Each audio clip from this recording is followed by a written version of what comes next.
Welcome to episode 213 of Angela Watson's Truth for Teachers. I'm your host, Angela Watson, and I'm here to speak life, encouragement, and truth into the minds and hearts of educators and get you energized for the week ahead. Today, I'm sharing some thoughts on being quietly subversive and finding meaningful ways to teach the curriculum and standards. And you'll hear a portion of a conversation that I had with Dr. Robyn Jackson about doing what's best for kids even when you're not supposed to be teaching that way. Visit truthforteachers.com to get the transcript or find our Truth for Teachers podcast community on Facebook. It's so essential right now to prioritize your self-care in order to avoid burnout and compassion fatigue. The Jabu Mind app is the only mindfulness app specifically designed for school teachers.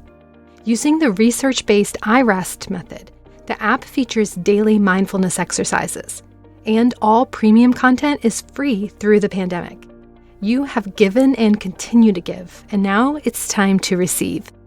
Download the Jabu Mind app today in the App Store or on Google Play. It's Jabu Mind, Jabu Mind app.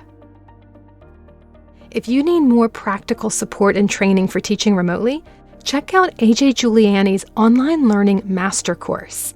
It's entirely self-paced, and there's separate elementary and secondary programs. It's one of the best resources I've seen so far in terms of offering specific, teacher-tested strategies for remote and hybrid learning. You can get 20% off with the coupon code ANGELA. Just visit my affiliate link in the show notes. So I interviewed Robyn Jackson about student motivation and engagement. Did you hear that episode? It was episode 191 back in March. The conversation was over an hour long, and she talked about different will drivers. Will meaning like your motivation, what drives you, your will to succeed. And she shared the 4 things that motivate us as adults as well as motivate children, our students. It's mastery, belonging, purpose, and autonomy. And each of us have a primary will driver. There's one of those 4 that matters to us more than anything else. Either mastery, belonging, purpose, or autonomy. And so Robyn shared lots of ways that we can figure out which one of those 4 is our thing and tap into that for our own motivation in our work. And she shared easy ways that we can speak to each of those 4 will drivers so that all the kids we teach have their motivations addressed, and we're really tapping into kids' intrinsic motivation. Now, I did that interview before the pandemic, and it was my intention to air this little side conversation that you're about to hear. It was my intention to air it as a separate episode now in fall of 2020. I knew it was really good at the time, but it was a little bit off topic, and episode 191 is already long, so I thought I would highlight this part separately. And at the time, of course, I had no idea about all the changes that were about to come. So I listened back to the convo just now to see if it was still going to be relevant and if this was an appropriate time to air it after all. And I realized that what we're saying here about being quietly subversive is more important now than ever. And that's because the folks in charge of telling you how to teach in a crisis don't actually know how to teach in a crisis. Truthfully, none of us do, but you certainly know better than the people who have never done it. Many of the decisions being made for schools right now are based on politicized views about the pandemic, or being made to placate parents, or the decisions are being made to compensate for staffing and budget shortages. The decisions are being based on micromanaging teachers and ensuring that they're earning their salaries.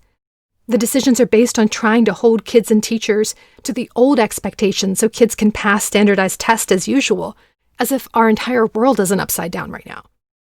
The decisions being made are clearly not based on good pedagogy. That's the one thing that we know for sure is not driving how we're operating most schools right now. No one who really understands pedagogy or neuroscience or best practices for learning would ever expect a teacher to instruct 15 kids online and 15 kids in the classroom simultaneously for 6 hours a day of live-streamed instruction. And that's just one of countless ridiculous scenarios that are happening right now. So if we all know, and of course you know this already, I'm just affirming, if we with the teaching experience know that the decisions about student learning are not centered on what's best for kids, then what are we supposed to do? How exactly are you supposed to teach? And here's where being quietly subversive comes in, and finding a way to make the learning meaningful no matter what. Listen in as Robyn and I talk. I feel like the instructional piece is the one that really bugs teachers the most, because I think they feel like I would love to hook kids and there's so many things that I could do, but I can't because I'm so tied to this particular way of teaching that I'm, being mandated to use. Or, we're basically just doing test prep for 5 weeks out of the school year straight leading up to the test. So no wonder kids are disengaged. Yeah. What should a teacher do if they're in that position where they feel like the lessons they're supposed to teach are just naturally not engaging and it's really hard to make those things authentically meaningful to kids? So I'm probably the wrong person to ask that question because I would say, forget what you're being told that you have to do and do what's right for kids. And Well, then you're the right person to ask, Robyn. That's why I'm asking you, because that's the right answer to me. Yeah, I was working with a group of teachers last week, and they were feeling very similarly. And I know the feeling. When I was a teacher, a lot of times I was being told I had to teach a certain way, and I always bucked against that trend because at the end of the day, if you teach kids the way that I'm advocating, where lessons are meaningful, where the teacher is engaged first, where people have passion about what they're doing when they come into the classroom, and you can still do that and tie it to the standards. I think a lot of times what districts are starting to do is that they are starting to try to teacher-proof teaching. They're trying to take the teacher out of the equation. What we should be doing is empowering teachers by helping them understand the standards. It is appalling to me how standards rollouts are traditionally conducted in districts all over the country, where they give you a list of standards. You're expected to list those standards in your lesson plans, but nobody has ever engaged you in really understanding the standards. I think most standards unpacking exercises are horrific and don't really shed light on what the standard means. And I've been in districts where I've said as much and then not been invited back. So I have to be careful, but I really do feel like there is a very simple way to unpack a standard. And when you do it the way that I'm advocating, I believe that you will not only find the why of the standard, but you will also find a way to teach that standard in a way that feeds your own passion and also entices and engages your students and motivates them to learn, and it becomes way more meaningful. Not only that, you wouldn't have just covered the standard. Your kids will know it, and they will know it 6 months from now. They'll know it when the test comes. So rather than this emphasis, this what I consider to be very short-sighted emphasis on test prep and alignment and scope and sequence and being on page 34 and day 35, I really feel like we should be investing in our teachers and empowering them to understand the standards, to understand why the standards are the standards, and then giving them the resources, the training, the support to help them to be able to teach those standards in meaningful ways. I think that it's one of the things that we say at Mindsteps all the time is unmotivated people can't motivate anybody. And if we're treating our teachers in a way that is killing their motivation, how on earth can we expect those same teachers to go in and motivate a room full of students? It's just ridiculous to me.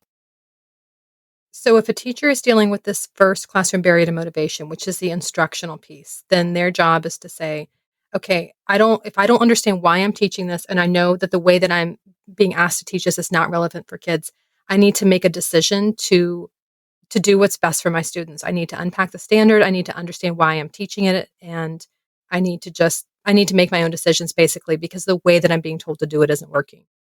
Yeah, and the proof is in the pudding. So I feel like you do that. Now, this is a hard one. And that's why I said I'm probably not the right person to ask. That's what I did as a teacher. And I'm not sure, I worked in circumstances where I may not have had some of the horror story administrators that I often hear teachers tell me about. So you have to weigh your options too, because, at the end of the day, if put me in a classroom, that's what I'm going to do. And I honestly wouldn't care who the administrator was or what they were saying, because I would prove it. My kids would prove it. My test scores would prove it. And I feel like that doesn't mean like go rogue. It means you still have to teach the standards, but you have to make the standards meaningful. So yeah, I still would advise teachers to do that. I think it's our job to say, what you're handing me, this curriculum that you're handing me, is not working for my kids. So, how do you find a way to make that curriculum work and hold on to your job? And again, like I remember being an English teacher and we did a curriculum rollout, and they gave us a curriculum that I thought was completely ridiculous. We were a huge district. They handed me a curriculum that was written by a teacher in another part of the district, in a more affluent part of the district.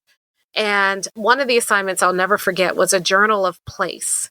Our kids were supposed to channel Thoreau and go out in the woods every day and record their thoughts for 1 week in a journal. And it was a mandated project that all of our students had to do. First of all, most of my students lived in apartments, had homeless kids. My students were not going to go sit out in the woods. They didn't even have access to a wooded area. And I tried to kind of say something to the district about it. The district slapped my hand, sent me back into the classroom. You will do this project.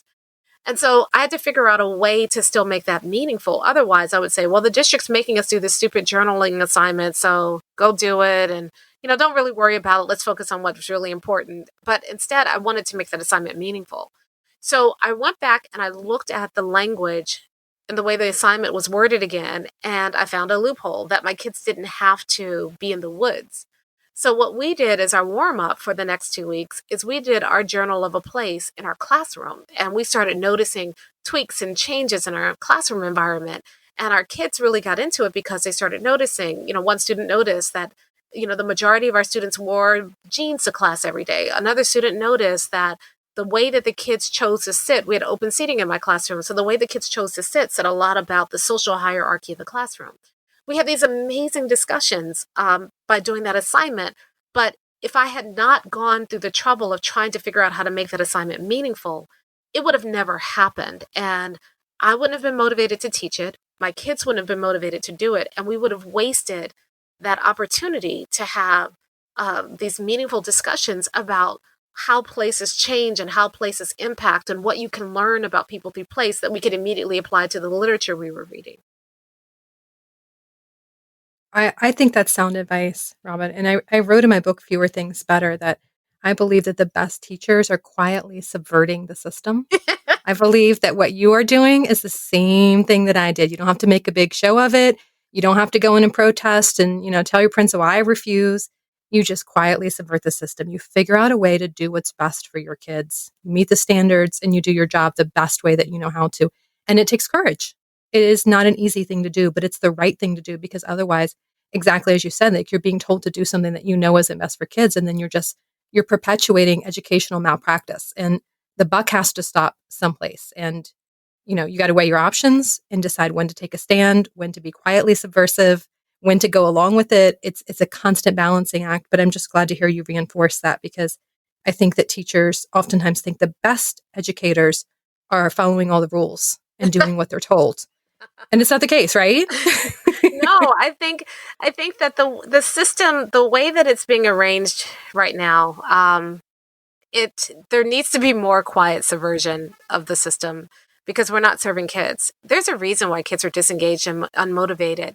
And we have not confronted that yet. And so a lot of times teachers are being blamed, or they're being expected to walk into a room full of unmotivated kids and to make magic happen, but we're not giving them the tools that they really could be using to do that.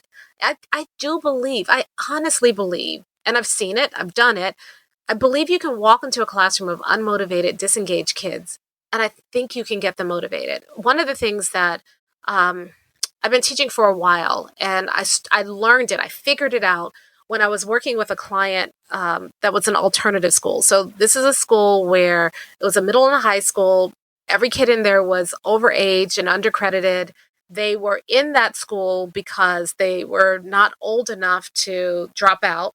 You could not imagine a more unmotivated group of students. And at the time I was writing my book, How to Motivate Reluctant Learners, that's a whole story, because that book manuscript got rejected not once, not twice, but 3 times before it was accepted. And a lot of it was because I was saying what I had been taught about motivation. I was just kind of regurgitating that.